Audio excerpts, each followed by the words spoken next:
Hello folks, welcome to the Edupedia world and I am Abhinay Gupta. Today again we'll continue with the topic the appointment and qualification of directors.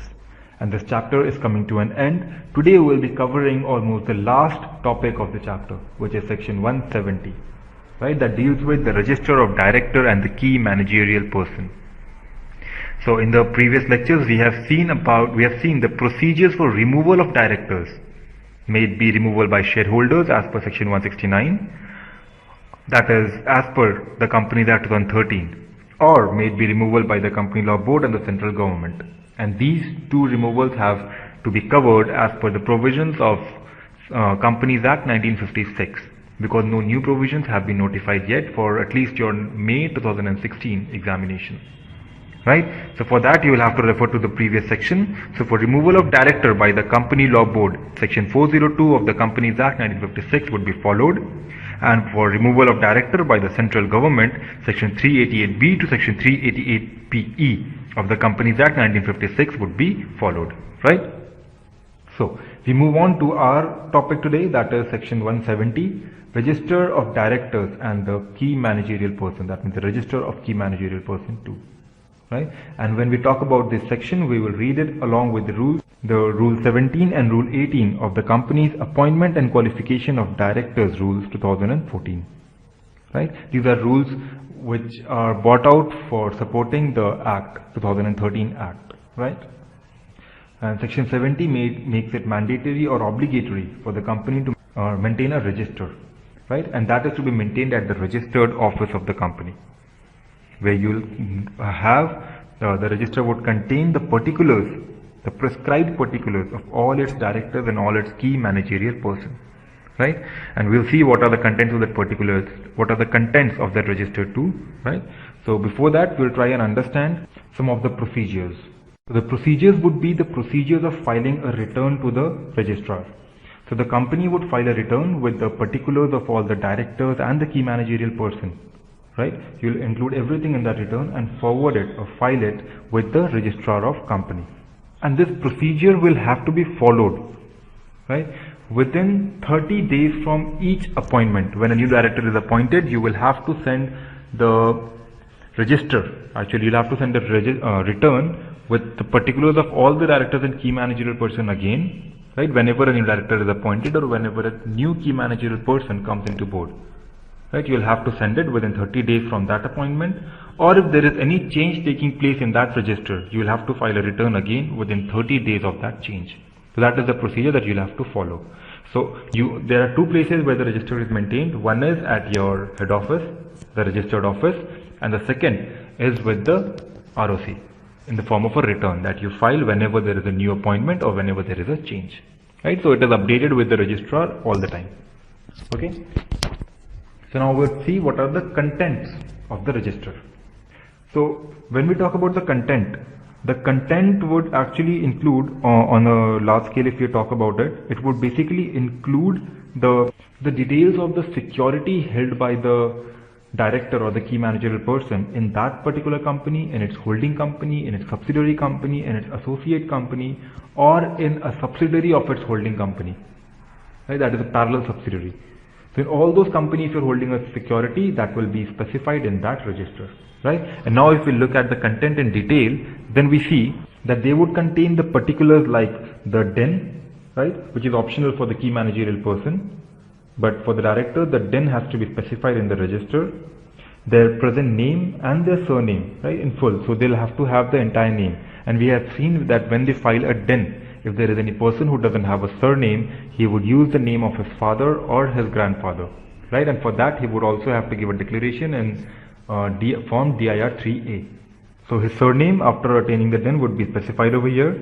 Any former name or surname if he had, even that will be specified if there is a change, right? This would be applicable only in case of a change, right? Then the father's name, mother's name, and the spouse name if married, and the surname in full. Right? Then you would include the date of birth of that person, the residential address, the nationality, the occupation and stuff. These details will also be included in that register.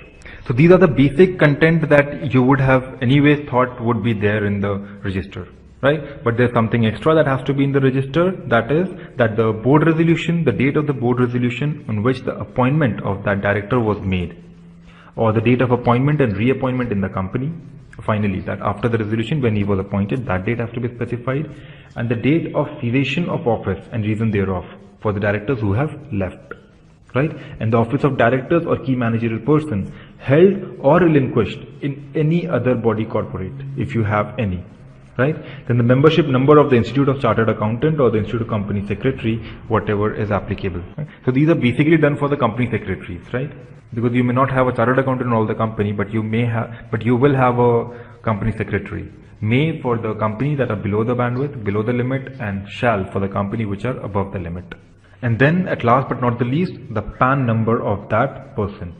And this is mandatory for that person who is not submitting their DIN, because when you submit the DIN, you may have the PAN number, you will have the PAN number included in the DIN.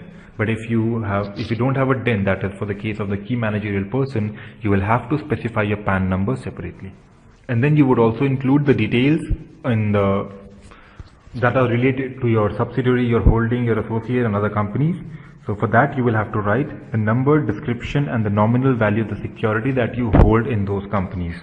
Right? And then you also have to mention the date of acquisition and the price at which you acquired, right? Or the other consideration paid if you paid something else. And if you have disposed some securities, you will have to mention the date of disposal and the price at which you disposed it off and other considerations received, if any. Right? Then you will also have to write the cumulative balance and the number of securities held after each transaction. So whenever you make a transaction with these companies, with the securities of these companies, you would have to update the cumulative balance. Then you'll have to write the mode of acquisition, mode of holding, whether in the dematerialized form or the physical form, and whether the securities have been pledged or any encumbrance has been created on the security. Right? And the return that you have filed with the register above, with the registrar, that would be filed in form DIR 12. We have already seen that. Next, we would cover the provisions of section 171, the members' right to inspect the register of security, and the register under section 170. That means that they have the right to inspect the register of the director and key managerial person and their shareholdings. Right? This is section 171 of the Companies Act 2013. And as per a notification in June 2015, this section would not be applicable to a government company. Right? This is the latest amendment in June 2015. So this register would be open for the member to witness it and to go through it during the business hours only. Right? And the members may take an extract if they want, like a Xerox copy or something. If they want out of it, they want to keep a copy of that, they can do so. Right? And this would be provided to them free of cost within 30 days. If they want an extract, right, then they would inform the company, we want these details from them, and that extract would be given to the company within 30 days. Right? That is the responsibility of the company to do so. Then this would be the general procedure for the entire year. It would be always open during the business hours. But when we talk about the AGM, to be very specific, then it would be open for inspection at every AGM and accessible to any person attending the meeting. May he be the member, may he be the proxy, or may he be the representative. Right? But otherwise, during business hours, only members could do so. Okay? And if that is not taken care of, then ROC may, on application made to him, order immediate action. Right? So I think section 170 and section 171 is clear with you. This was a very small and very light topic. Right? And we have seen that in section 170, you have to maintain all the details of the particulars of the director and the key managerial person, including their shareholding in a subsidiary, holding, subsidiary of the holding, or the associate company too. Right? And we have dealt with all the content in detail. What are the contents you need to have? Just remember, you need to have the PAN of the key managerial person too. Right? And then you also have to have the details of their shareholdings in other companies. Right? With all the dates of their acquisition, dates of disposal, the price, and then your form in which you're holding it, in the dematerialized form or the physical form or whatever, right? These details have to be there. And then the return has to be filed with the registrar within 30 days from every change that is done in the register, or whenever there is a new director or key managerial person coming into the company. Right? And it has to be filed in form DIR 12. And in section 171, we are seeing that those registers would be open for inspection during business hours to all the members, and they are also allowed to take extracts, and if they want, these extracts would be delivered to them within 30 days, right, of their demand. And during AGM, the register would be open for inspection not only to the members but also to the proxies or the representative of those members. And if something of that sort is not done, then the members could make an application to the ROC, and ROC would order immediate action on the same. Right? Next, we also have a very small section over there, which is section 172, which talks about the punishment for contravention of chapter 9.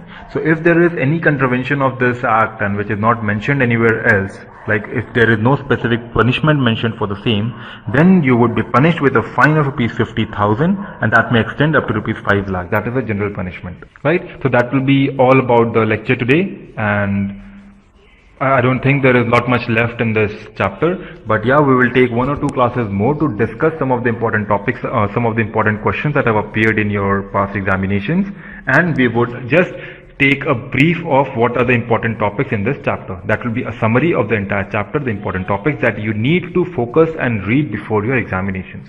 Right? So stay tuned for that. So until then, this is Abhinay Gupta signing off.